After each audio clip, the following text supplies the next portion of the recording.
ਵਾਹਿਗੁਰੂ ਜੀ ਕਾ ਖਾਲਸਾ ਵਾਹਿਗੁਰੂ ਜੀ ਕੀ ਫਤਿਹ। ਖੋਜ ਗੁਰਬਾਣੀ ਵਿੱਚ ਆਪ ਸਭ ਦਾ ਸਵਾਗਤ ਹੈ ਜੀ। ਸਭ ਨੂੰ ਜੀ ਆਇਆਂ ਜੀ। ਆਓ ਅਸੀਂ ਸਾਰੇ ਮਿਲ ਕੇ ਪਹਿਲਾ ਸ਼ਬਦ ਦਾ ਉਚਾਰਨ ਅਤੇ ਉਸ ਤੋਂ ਉਪਰੰਤ ਉਸ ਦੇ ਅਰਥ ਕਰਾਂਗੇ। ਅੱਜ 155ਵੇਂ ਸ਼ਬਦ ਦੀ ਵਾਰੀ ਹੈ ਜੀ। ਗੌੜੀ ਮਹੱਲਾ ਪੰਜਵਾਂ। ਸਭੂ ਕੋ ਰਸ ਹਰ ਹੋ ਰਹਾਓ।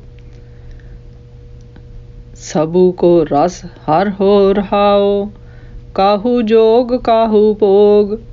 ਕਾਹੂ ਗਿਆਨ ਕਾਹੂ ਧਿਆਨ। ਕਾਹੂ ਜੋਗ ਕਾਹੂ ਭੋਗ। ਕਾਹੂ ਗਿਆਨ ਕਾਹੂ ਧਿਆਨ। ਕਾਹੂ ਹੋ ਡੰਡ ਧਰ ਹੋ। ਕਾਹੂ ਹੋ ਡੰਡ ਧਰ ਹੋ। ਕਾਹੂ ਜਾਪ ਕਾਹੂ ਤਾਪ। ਕਾਹੂ ਪੂਜਾ ਹੋਮ ਨੇਮ। ਕਾਹੂ ਜਾਪ ਕਾਹੂ ਤਾਪ। ਕਾਹੂ ਪੂਜਾ ਹੋਮ ਨੇਮ। ਕਾਹੂ ਹੋ ਗੌਨ ਕਰਹੁ। ਕਾਹੂ ਹੋ ਗੌਨ ਕਰਹੁ। ਕਾਹੂ ਤੀਰ ਕਾਹੂ ਨੀਰ। ਕਾਹੂ ਵੇਦ ਵਿਚਾਰ। ਕਾਹੂ ਤੀਰ ਕਾਹੂ ਨੀਰ। ਕਾਹੂ ਵੇਦ ਵਿਚਾਰ। ਨਾਨਕਾ ਭਗਤ ਪ੍ਰੀਹੋ। ਨਾਨਕਾ ਭਗਤ ਪ੍ਰੀਹੋ। ਇਸ ਸ਼ਬਦ ਵਿੱਚ ਗੁਰੂ ਜੀ ਸਾਨੂੰ ਦੱਸਦੇ ਹਨ ਕਿ ਅਸੀਂ ਭਾਵਾਂ ਕਈ ਤਰ੍ਹਾਂ ਦੇ ਬਾਹਰ ਦੇ ਚੀਜ਼ਾਂ ਕਰ ਲਈਏ। ਜਿਸ ਤਰ੍ਹਾਂ ਕਿ ਇਸ ਸ਼ਬਦ ਵਿੱਚ ਗੁਰੂ ਜੀ ਕਹਿੰਦੇ ਹਨ ਕਿ ਜੋਗੀ ਜਿਹੜੇ ਹਨ ਉਹ ਦੁਨਿਆਵੀ ਪਦਾਰਥਾਂ ਵਾਸਤੇ ਯੋਗ ਕਰਦੇ ਹਨ ਅਤੇ ਸਮਾਧੀਆਂ ਲਾਉਂਦੇ ਹਨ ਅਤੇ ਕਈ ਧੂਣੀਆਂ ਬਾਲ ਕੇ ਸਰੀਰਾਂ 'ਤੇ ਮਲ ਕੇ ਡੰਡਾ ਧਾਰ ਸੰਨਿਆਸੀ ਬਣਦੇ ਹਨ ਅਤੇ ਕਈ ਮੂਰਤੀ ਪੂਜਾ ਵਿੱਚ ਲੱਗੇ ਹੋਏ ਹਨ। ਫਿਰ ਗੁਰੂ ਜੀ ਕਹਿੰਦੇ ਹਨ ਅਤੇ ਕਈ ਨਦੀ ਦੇ ਕਿਨਾਰੇ 'ਤੇ ਇਸ਼ਨਾਨ ਹੀ ਕਰੀ ਜਾਂਦੇ ਹਨ ਜੀ ਕਿ ਇਹਦੇ 'ਚ ਹੀ ਪਰਮੇਸ਼ਰ ਮਿਲਣਾ ਹੈ। ਇਸ ਤਰ੍ਹਾਂ ਹੀ ਜੀ। ਅਤੇ ਕਈ ਬੜੇ ਵਿਚਾਰ ਹੀ ਕਰੀ ਜਾਂਦੇ ਹਨ ਜੀ, ਝੂਠੇ ਵਿਚਾਰ। ਗੁਰੂ ਜੀ ਕਹਿੰਦੇ ਹਨ ਇਸ ਤਰ੍ਹਾਂ ਬਾਹਰ ਦੇ ਪ੍ਰਚੰਡ ਕੀਤਿਆਂ ਪਰਮੇਸ਼ਰ ਨੇ ਨਹੀਂ ਜੇ ਮਿਲਣਾ ਜੀ। ਸੋ ਇਸ ਸ਼ਬਦ ਵਿੱਚ ਗੁਰੂ ਜੀ ਸਾਨੂੰ ਦੱਸਦੇ ਹਨ, ਗੁਰਮੁਖੋ ਸਾਰਿਆਂ ਲਈ ਸਭ ਕੋ ਰਸ ਹਰ ਹੋ ਰਹਾਓ। ਸਭ ਕੋ ਰਸ ਹਰ ਹੋ।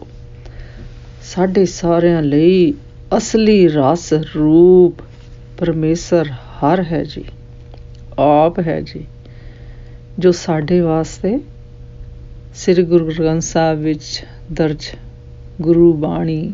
ਬਾਣੀ ਗੁਰੂ, ਗੁਰੂ ਹੈ ਬਾਣੀ ਜੀ।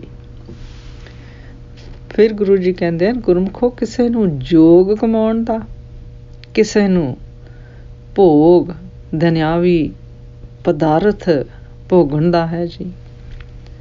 ਫਿਰ ਗੁਰੂ ਜੀ ਕਹਿੰਦੇ ਹਨ ਅਤੇ ਕਈਆਂ ਨੂੰ ਬੜਾ ਸ਼ੌਂਕ ਹੈ ਜੀ ਕਿਤਾਬਾਂ ਪੜ੍ਹ ਕੇ ਅਤੇ ਗਿਆਨ ਵਿਚਾਰੀ ਕਰੀ ਜਾਣ ਜੀ। ਫਿਰ ਗੁਰੂ ਜੀ ਕਹਿੰਦੇ ਹਨ ਅਤੇ ਕਈ ਪਖੰਡ ਕਰਨ ਦੀ ਖਾਤਰ ਸਮਾਧੀਆਂ ਵਿੱਚ ਧਿਆਨ ਲਗਾਈ ਬੈਠੇ ਹਨ ਜੀ। ਫਿਰ ਗੁਰੂ ਜੀ ਕਹਿੰਦੇ ਹਨ ਅਤੇ ਕਈ ਐਸੇ ਵੀ ਹਨ ਜਿਹੜੇ ਢੋਂਗ ਪਦ ਭਾਵ ਡੰਡਾਧਾਰੀ ਸੰਨਿਆਸੀ ਬਣਨ ਦਾ ਰਸ ਉਹਨਾਂ ਨੂੰ ਹੈ ਜੀ। ਫਿਰ ਗੁਰੂ ਜੀ ਕਹਿੰਦੇ ਹਨ, ਗੁਰਮੁਖੋ ਕਾਹੂ ਜਾਪ ਭਾਵ ਕਈਆਂ ਨੂੰ ਮੰਤਰ ਰਟਣ ਦੀ ਚਿੰਤਾ ਹੈ ਜੀ ਕਿ ਇਹ ਮੰਤਰਾਂ ਨੂੰ ਅਸੀਂ ਰੱਟ ਲਈਏ ਅਤੇ ਸਾਨੂੰ ਮੂੰਹ ਜ਼ਬਾਨੀ ਯਾਦ ਹੋ ਜਾਣ ਤਾਂ ਕਿ ਅੱਗੇ ਜਾ ਕੇ ਅਸੀਂ ਲੋਕਾਂ ਨੂੰ ਠੱਗ ਸਕੀਏ ਕਿ ਅਸੀਂ ਬੜੇ ਪੜ੍ਹਾਕੂ ਹਾਂ ਜੀ, ਸਾਨੂੰ ਬੜਾ ਕੁਛ ਮੂੰਹ ਜ਼ਬਾਨੀ ਆਉਂਦਾ ਹੈ ਜੀ। ਫਿਰ ਗੁਰੂ ਜੀ ਕਹਿੰਦੇ ਹਨ ਕਾਹੂ ਤਾਪ ਭਾਵ ਕਈਆਂ ਨੂੰ ਧੂਣੀਆਂ ਤਪਾਉਣ ਦਾ ਸ਼ੌਂਕ ਹੈ ਜੀ ਅਤੇ ਕਈ ਪਖੰਡੀਆਂ ਨੂੰ ਪੂਜਾ ਹੋਮ ਭਾਵ ਮੂਰਤੀ ਪੂਜਾ ਕਰਨ ਦਾ ਫਤੂਰ ਹੈ ਜੀ। ਫਿਰ ਗੁਰੂ ਜੀ ਕਹਿੰਦੇ ਹਨ ਕਈਆਂ ਨੂੰ ਅੱਗ ਬਾਲ ਕੇ ਹਵਨ ਕਰਨ ਦਾ ਭਾਵ ਯੱਗ ਕਰਨ ਦਾ ਸ਼ੌਂਕ ਹੈ ਜੀ। ਫਿਰ ਗੁਰੂ ਜੀ ਕਹਿੰਦੇ ਹਨ ਅਤੇ ਕਈਆਂ ਨੂੰ ਨਿਤ ਕਿਰਿਆ ਨਿਭਾਉਣ ਦਾ ਫਿਕਰ ਹੈ ਜੀ, ਕਿ ਇਹ ਕਿਰਿਆ ਅਸੀਂ ਕਰਨੀ ਹੈ ਜੀ, ਭਾਵੇਂ ਉਹਦੇ ਵਿੱਚ ਮਨ ਵੀ ਨਾ ਹੋਵੇ ਜੀ। ਫਿਰ ਗੁਰੂ ਜੀ ਕਹਿੰਦੇ ਹਨ ਅਤੇ ਕਈਆਂ ਨੂੰ ਥਾਂ ਥਾਂ 'ਤੇ ਜਾ ਕੇ ਫਿਰ ਕੇ ਗਾਉਣ ਦਾ ਭਾਵ, ਥਾਂ ਥਾਂ 'ਤੇ ਜਗ੍ਹਾ ਜਗ੍ਹਾ 'ਤੇ ਫਿਰ ਕੇ ਗਾਉਣ ਦਾ ਰਸ ਹੈ ਜੀ। ਫਿਰ ਗੁਰੂ ਜੀ ਕਹਿੰਦੇ ਹਨ ਅਤੇ ਕਈਆਂ ਨੂੰ ਜਾ ਕੇ ਨਦੀ ਦੇ ਕਿਨਾਰੇ ਜਾ ਕੇ, ਜਿਸ ਤਰ੍ਹਾਂ ਕਈ ਸਾਡੇ ਤੀਰਥ ਇਸ਼ਨਾਨ ਵੀ ਅਸੀਂ ਕਹਿ ਸਕਦੇ ਹਾਂ ਜੀ, ਕਿ ਕਈਆਂ ਨੂੰ ਸ਼ੌਂਕ ਹੈ ਜੀ ਕਿ ਅਸੀਂ ਫਲਾਨੀ ਜਾਂ ਥਾਂ ਤੀਰਥ ਇਸ਼ਨਾਨ ਕਰਨਾ ਹੈ ਅਤੇ ਅਸੀਂ ਸਾਡੇ ਪਾਪ ਧੁੱਲ ਜਾਣਗੇ ਤੇ ਦੂਜਿਆਂ ਨੂੰ ਦੱਸਦੇ ਹਨ ਅਸੀਂ ਬੜੇ ਤੀਰਥ ਇਸ਼ਨਾਨੀ ਬਣਨ ਦਾ ਉਹਨਾਂ ਨੂੰ ਬੜਾ ਸ਼ੌਂਕ ਹੈ ਜੀ। ਫਿਰ ਗੁਰੂ ਜੀ ਆਂਦੇ ਹਨ ਅਤੇ ਕਈਆਂ ਨੂੰ ਕੁਝ ਕਿਤਾਬਾਂ ਪੜ੍ਹ ਕੇ, ਕਿਤਾਬੀ ਗਿਆਨ ਹਾਸਲ ਕਰਕੇ ਵੇਦ ਵਿਚਾਰ ਭਾਵ ਵੇਦ ਵਿਚਾਰ ਅੰਦਰ ਵਿਚਾਰ ਕਰਨ ਦਾ ਰਸ ਹੈ ਜੀ। ਫਿਰ ਗੁਰੂ ਜੀ ਕਹਿੰਦੇ ਹਨ ਪਰ ਨਾਨਕ ਨੂੰ ਕੇਵਲ ਅਤੇ ਕੇਵਲ ਗੁਰਸ਼ਬਦ ਗੁਰਬਾਣੀ ਨਾਮ ਸਿਮਰਨ ਰੂਪ ਭਗਤੀ ਦਾ ਰਸ ਸਭ ਤੋਂ ਪਿਆਰਾ ਹੈ ਜੀ। ਹੋਰ ਸਾਰੇ ਰਸ ਫਿੱਕੇ ਹਨ ਜੀ, ਦਿਖਾਵੇ ਦੇ ਹਨ ਜੀ, ਪਖੰਡ ਹਨ ਜੀ। ਇਹ ਸਾਨੂੰ ਬਾਰ ਸਾਡੀ ਬਾਣੀ, ਸਾਡੇ ਗੁਰੂਆਂ ਨੇ ਸਾਨੂੰ ਸਮਝਾਇਆ ਹੈ ਜੀ। ਇਸ ਸ਼ਬਦ ਦਾ ਸਾਰ ਇਸ ਤਰ੍ਹਾਂ ਕਰੀਏ ਜੀ। ਇਸ ਸ਼ਬਦ ਵਿੱਚ ਗੁਰੂ ਜੀ ਸਾਨੂੰ ਦੱਸਦੇ ਹਨ ਕਿ ਪਰਮੇਸ਼ਰ ਹਰੀ ਹੀ ਸਾਰਿਆਂ ਵਾਸਤੇ ਰਸ ਰੂਪ ਹੈ ਜੀ। ਭਾਵ ਉਸ ਪਰਮੇਸ਼ਰ ਹਰੀ ਨਾਲ ਗੁਰਸ਼ਬਦ ਗੁਰਬਾਣੀ ਨਾਮ ਸਿਮਰਨ ਦੁਆਰਾ ਅਸੀਂ ਜੁੜੀਏ ਤਾਂ ਉਹ ਉਸੇ ਵਿੱਚ ਹੀ ਹਰ ਤਰ੍ਹਾਂ ਦਾ ਹਰ ਲਈ ਰਸ ਹੈ ਜੀ, ਸਵਾਦ ਹੈ ਜੀ।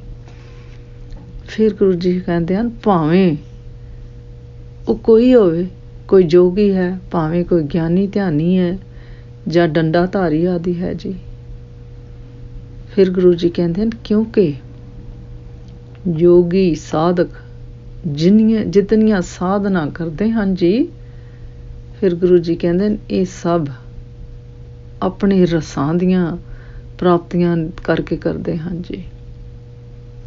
ਫਿਰ ਗੁਰੂ ਜੀ ਕਹਿੰਦੇ ਰਸ ਵੀ ਕਈ ਪ੍ਰਕਾਰ ਦੇ ਹੁੰਦੇ ਹਨ ਜੀ, ਭੋਗ ਰਸ, ਹੋਸ਼ੇ ਰਸ ਤੇ ਪਦਾਰਥਾਂ ਨੂੰ ਹਾਸਲ ਕਰਨ ਦੇ ਰਸ।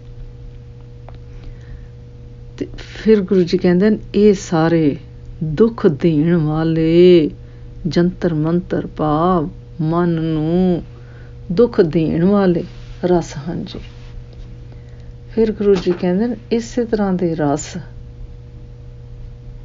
ਨਾਲ ਜੀਵਾਂ ਨੂੰ ਦੁੱਖ ਹੀ ਹਾਸਲ ਹੁੰਦਾ ਹੈ ਜੀ। ਫਿਰ ਗੁਰੂ ਜੀ ਕਹਿੰਦੇ ਹਨ ਕਿ ਗੁਰਮੁਖ ਜੀਵਾਂ ਨੂੰ ਗੁਰਸ਼ਬਦ ਗੁਰਬਾਣੀ ਨਾਮ ਸਿਮਰਨ ਦਾ ਰਸ ਲੇਵਾ ਹੀ ਬਣਨਾ ਚਾਹੀਦਾ ਹੈ ਜੀ। ਅਤੇ ਗੁਰਸ਼ਬਦ ਗੁਰਬਾਣੀ ਨਾਮ ਸਿਮਰਨ ਹੀ ਅਸਲੀ ਰਸ ਹੈ ਜੀ, ਜੋ ਕਿ ਸਾਨੂੰ ਆਪਣੇ ਅਸਲ ਮੂਲ ਨਾਲ ਜੋੜੇਗਾ ਜੀ ਅਤੇ ਪਰਮੇਸ਼ਰ ਹਰ ਨਾਲ ਅਸੀਂ ਜੁੜ ਸਕਾਂਗੇ ਜੀ।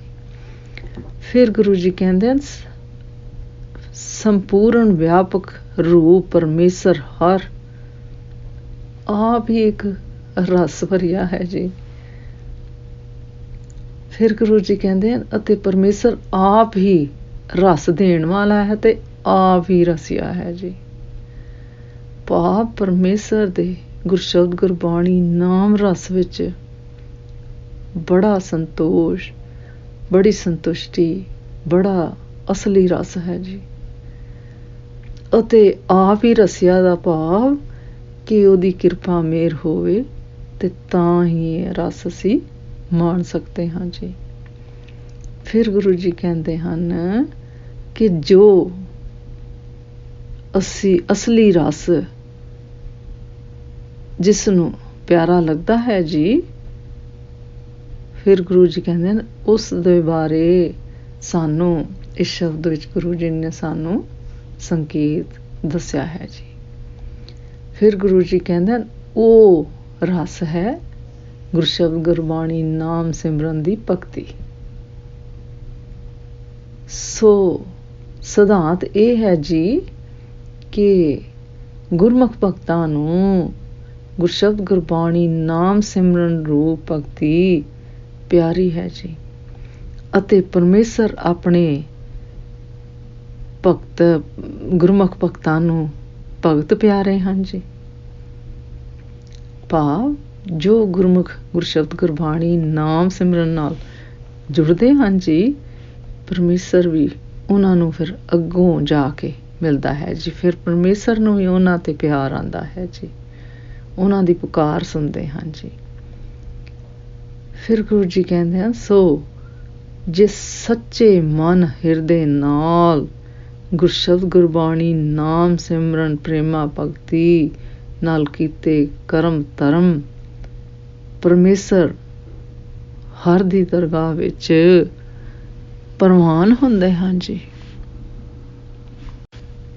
ਜਿਸ ਤਰ੍ਹਾਂ ਇਸ ਸ਼ਬਦ ਦੀਆਂ ਇਹਨਾਂ ਪੰਕਤੀਆਂ 'ਚ ਗੁਰੂ ਜੀ ਦੱਸਦੇ ਹਨ, ਕਾਹੂ ਤੀਰ ਕਾਹੂ ਨੀਰ ਕਾਹੂ ਬੇਦ ਵਿਚਾਰ ਨਾਨਕ ਭਗਤ ਪ੍ਰੀਹੋ।